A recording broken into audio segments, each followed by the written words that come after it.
Okay, so welcome.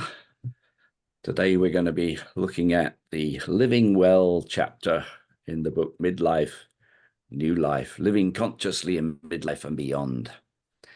The quote at the beginning is, "We don't beat the reaper by living longer, but by living well and living fully. For the reaper will come for all of us. The question is what we do between the time we are born and the time he shows up." So a quote from Randy Porsche, quite relevant for this chapter. So let me start with a little bit of the definitions. Health, of course, is a big part of this. And the World Health Organization defines health as a state of complete physical, mental, and social well-being, and not merely the absence of disease or infirmity. So that's a World Health Organization quote. And then we like to think about wellness as a conscious lifestyle. So the book is around living consciously. So a conscious lifestyle intent on achieving the highest potential for well-being. And we define well-being as one's subjective sense of life satisfaction and balance within the many facets of one life. So as authors, we prefer the terms wellness and well-being. That's not to say we don't use health, we do. But these terms sort of reflect if we like, the dynamic intentionality, and they encompasses the multiple life dimensions of a holistic approach to good health and living well. So living well is really about maintaining our best mental, emotional, and physical health, and taking care of our minds and our bodies. The social part of this we haven't covered in this particular chapter. It's covered throughout the book, but it's still an important aspect of our lives. So how we interact with others is very much a part of this, although covered in different chapters. So these are the topics that I'm just going to cover briefly. Just talk about health span rather than lifespan. We'll talk about the mind and the body. We made those sort of distinctions. Thinking about how we plan for living well, and preparing for sudden, unexpected health challenges. This is something that I'm finding as I get older and my peers get older, then we are often surprised by sudden, unexpected health changes, partly for ourselves and also for our partners and our friends. So this is a huge aspect. And then really creating our personal health resource plan. So we're going to cover those topics this morning. So health span, the idea of the lifespan is how long we live. Our health span is how long we live while being healthy.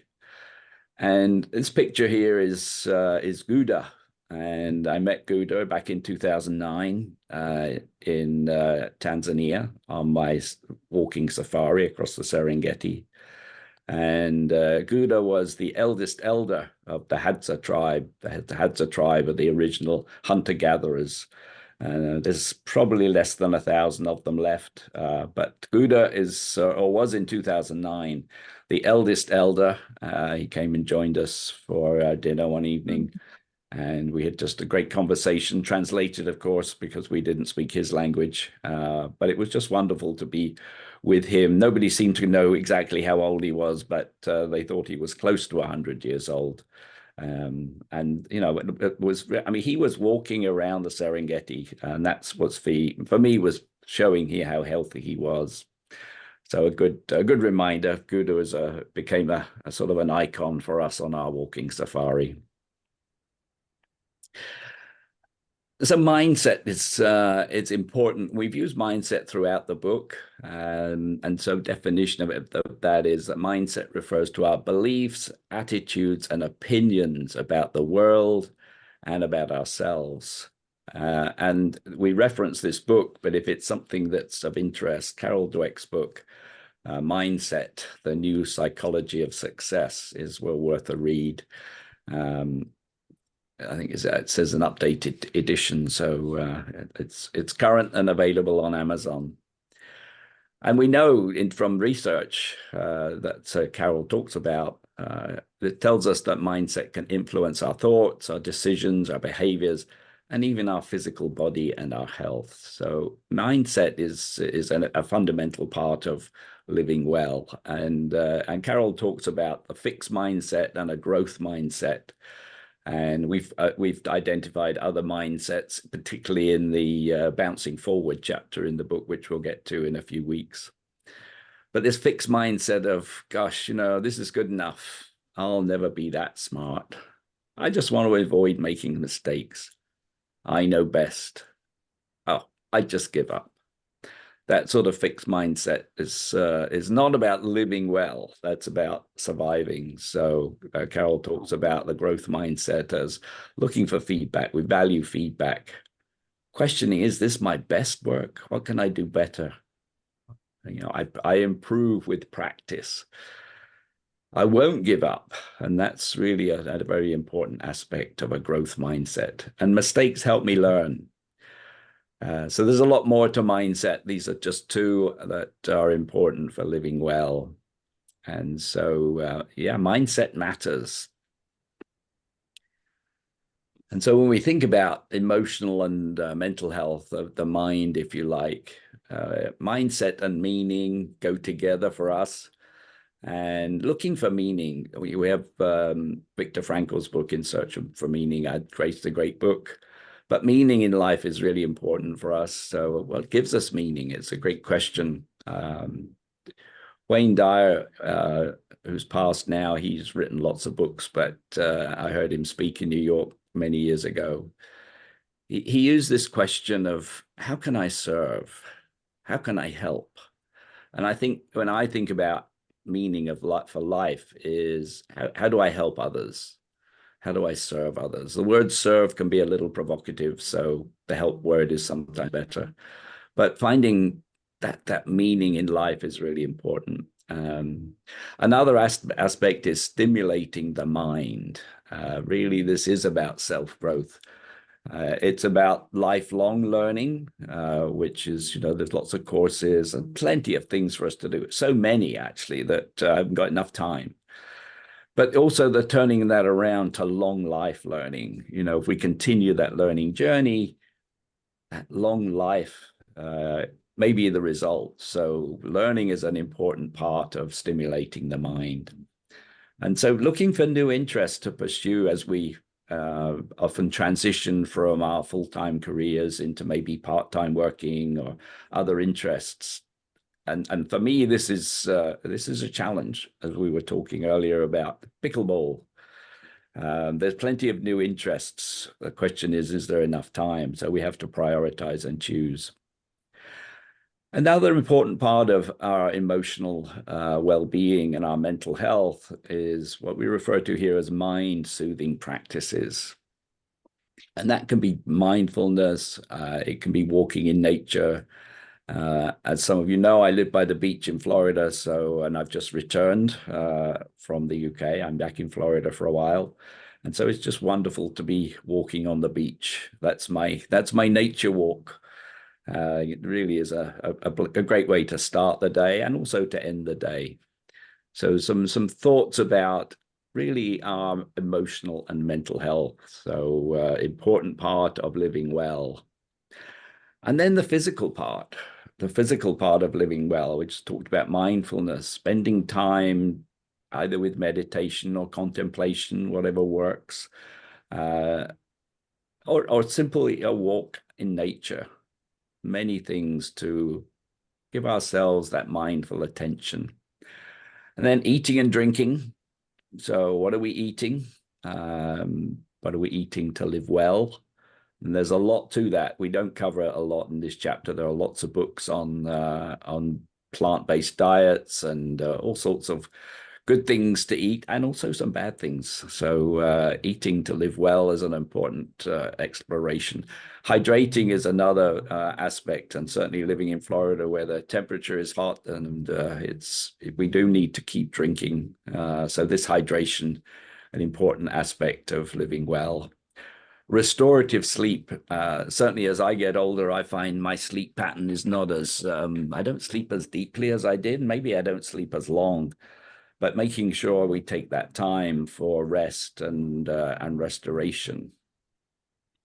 And then this idea of fitness and movement, of course, a big aspect. And whatever we do is to do with keeping our physical bodies fit and active. And sometimes, I was just talking to someone yesterday who's preparing for a marathon, and that's not me. I'm not getting fit to go for a marathon, but I do like the movement and I do love to walk. So we need to choose what's good for our own bodies, but doing something to keep fit and to keep moving. So a lot of important aspects of the physical body. And so there's then an aspect of preparing and planning for living well. It's not necessarily, well, we'll just see what happens, but a conscious plan for living well. This is really being proactive. What do we need to do, whether it's to do with our minds or to our bodies, to our physical or our mental state? Really, that's being proactive is an important part of living well. I'll come back to preparing for sudden unexpected health changes. I mentioned that just now. This is a challenge, particularly as we get older. For us, we don't know. We don't know what's around the corner. We don't know what those potential health changes and challenges are. Preparing for them is therefore difficult. But let's try. Let's think about what do we need to do ahead of our preparation. And part of that is then really creating a personal health resource plan. And there's a lot of aspects to that, but really thinking ahead to what do we need to take care of for ourselves, and also whoever's going to be left either taking care of us or looking after us once we're gone. So the personal health resource plan is an important aspect, and this might include, healthcare providers. Who are the healthcare providers that you either currently use, or you might need? We were talking about knees earlier on before we started this conversation. So if that's something that I might expect to have in the future, who do I know and who would get a recommendation for where I might go? So who are the healthcare providers? So getting awareness of that. Obviously, reading books. There's plenty of books on all sorts of aspects. There's also a lot of online programs, both the educational programs online and in person. Having those health action plans, what are the things we need to do for mental and physical health, and really having a plan that with a commitment to do something. Say my walking every day is a part of my physical health. My mental health is very much part of this mindfulness, meditation, contemplation, creating space for just allowing the brain to recover. And this may be something that you're into or not, but I include it as being complete. Complementary and alternative medicine. I mean, there's plenty of examples.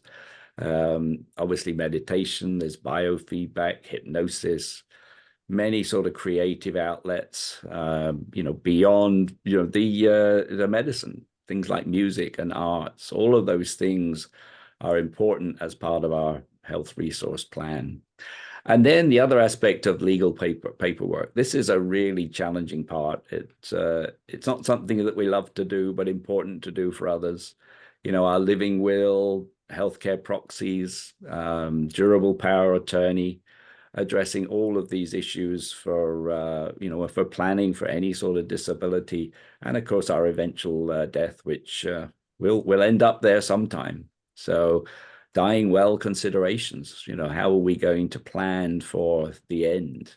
And so thinking about this is a difficult topic. And we always sort of, for me anyway, I always say, well, I'll do it tomorrow.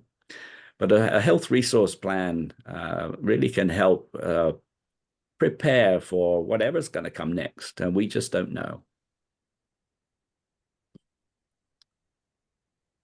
So we've always, throughout the book, we've used different stories that have emerged from our research and from many of the interviews that we conducted. I won't go through all of these, but each of the stories in this book, and there are more than just the ones I've got on the screen here.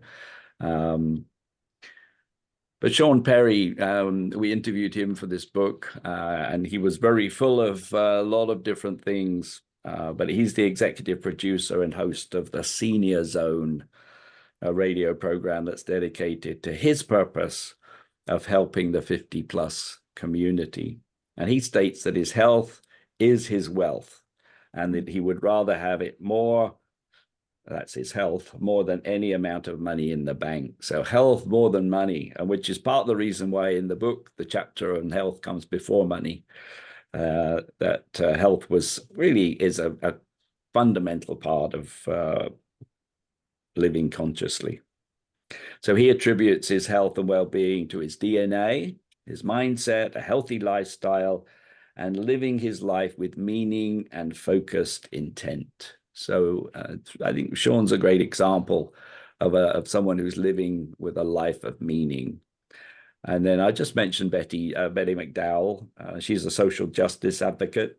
And she told us that being out in nature near water is especially restorative for her. And so I'd resonate with Betty's thinking, as I'm very much into walking in nature and certainly walking by the ocean.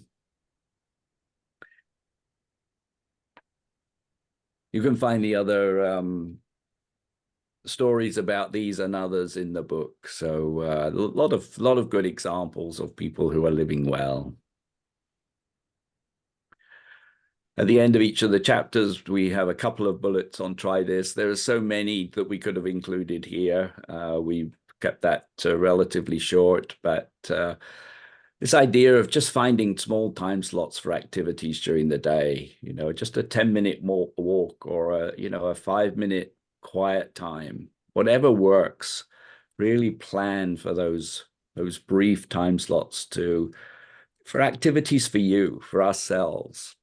And then try new things, join groups, plenty of groups to join, get a health or exercise coach. There's so much online, exercises, apps, YouTube videos. So there are many things that we can try. And then developing what I think about as a life list of activities. There are so many things, but if you have a few moments to brainstorm, what are the things you want to enjoy, the places and people you want to visit? So yeah, great opportunity to think about planning for living well. So these are the reflection questions that at the end of the chapter, and we won't do them today, but I encourage you to spend time with them, maybe one a day. How can you increase your health span to be closer to your lifespan? Really living a healthy life for as long as we can. And what mindsets can you try to support you in the midlife path ahead? Really moving from that fixed mindset to a growth mindset, or some of the other mindsets that we've described in Bouncing Forward. What can you do to improve your emotional and mental health? What are some key actions you can take to support your physical body? And how can you develop your own personal health resource plan? So hopefully some good questions to reflect with. And we have this quote in the book. I just love this quote, particularly as we're having a conversation circle. Perhaps the secret of living well is not having all the answers, but pursuing unanswerable questions in good company.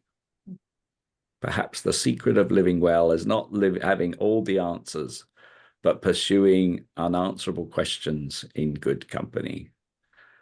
These conversation circles are really a part of that.